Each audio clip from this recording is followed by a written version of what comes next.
Hi, welcome to this video. To transfer your WhatsApp messages from Android to iPhone for free, you can use the Apple's official Move to iOS app, right? So the first one here.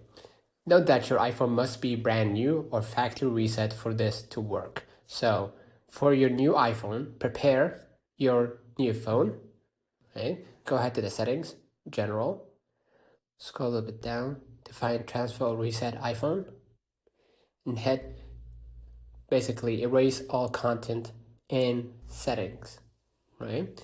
Now, on your Android device, you could download and install Move to iOS app, or you could just go ahead and use your Android.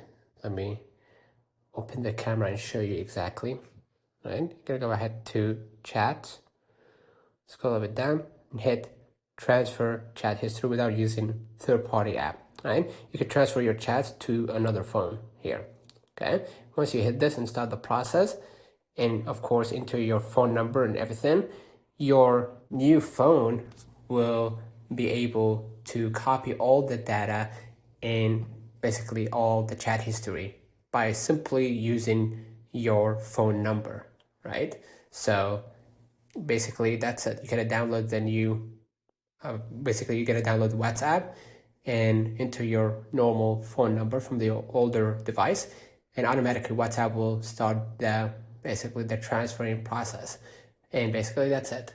Consider liking this video, subscribe, it really helps with the channel. Till next time, see you.